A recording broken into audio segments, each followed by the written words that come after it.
News नशा, आदत हर खबर की।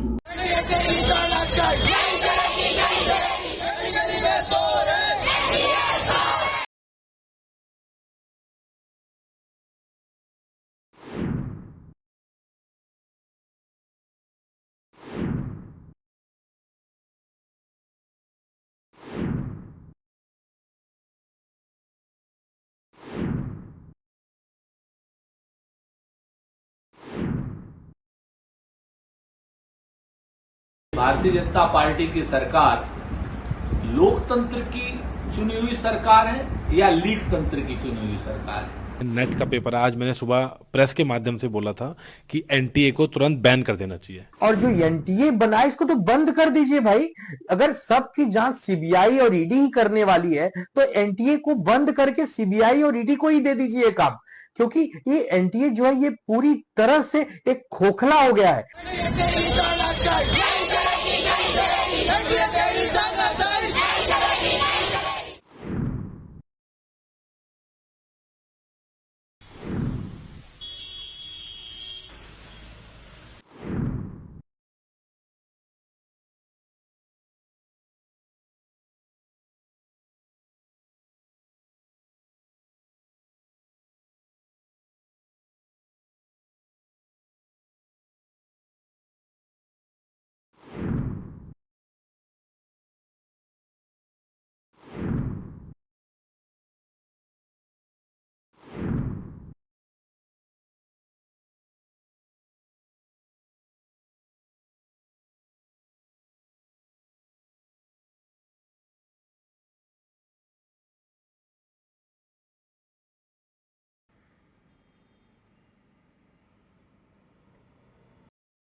जिस तरीके से नेट का पेपर आज मैंने सुबह प्रेस के माध्यम से बोला था कि एनटीए को तुरंत बैन कर देना चाहिए, मैं फिर वही मांग करता हूं कि एनटीए को तुरंत बैन कर देना चाहिए, उस पर एक सख्त कानूनी कार्रवाई करनी चाहिए।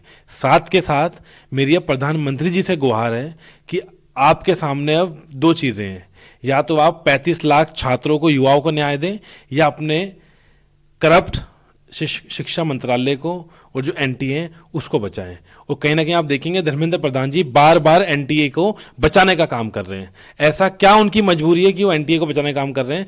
कहीं ना कहीं मुझे लगता है अब धर्मेंद्र प्रधान जी जो पेपर लीक की धांधली का ये जो व्यापार शुरू करा एनटीए ने, इसमें खुद शामिल है।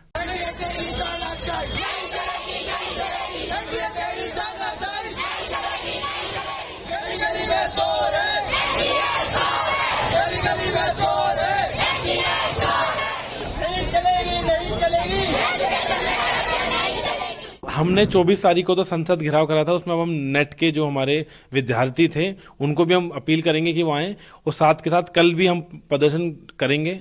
21 तारीख को देश भर की जो यूनिवर्सिटीज़ हैं, हमारी जो कैंपसेज हैं पूरे देश में, लगभग हमने 300 कैंपसेज करें आइडेंटिफाई, उन 300 कैंपसेज में प्रोटेस्ट होगा।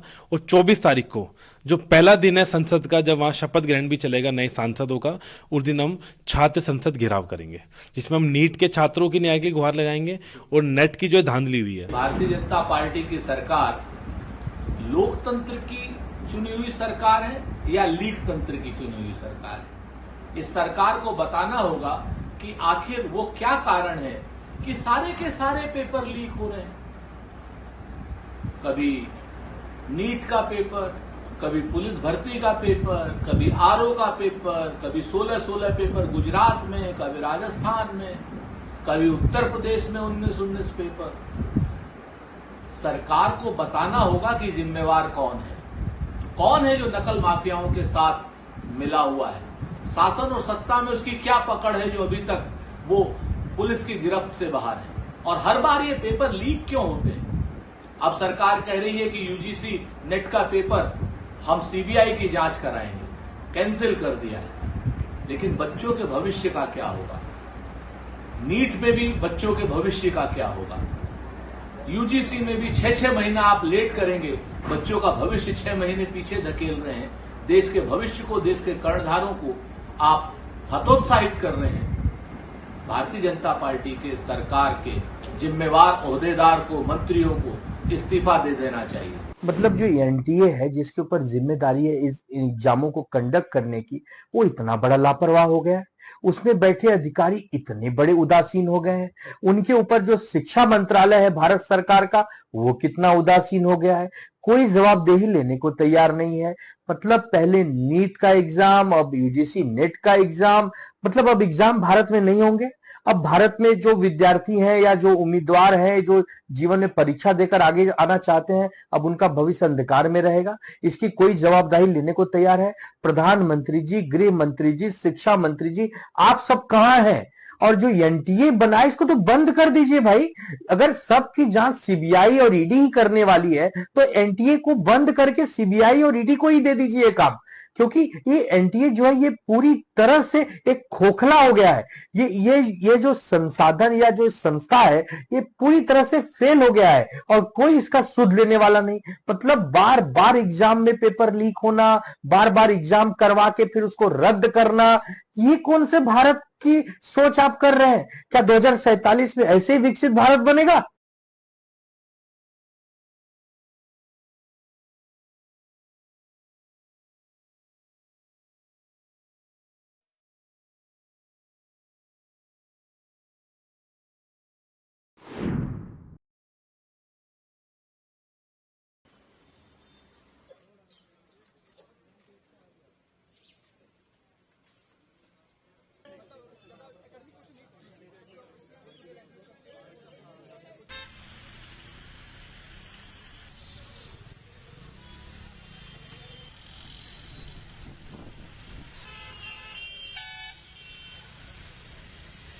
और आप हमसे जुड़े रहने के लिए सब्सक्राइब करें YouTube पर, फॉलो करें ट्विटर पर और लाइक करें Facebook पर। और ज्यादा जानकारी के लिए आपको टाइप करना होगा सिर्फ न्यूज नशा।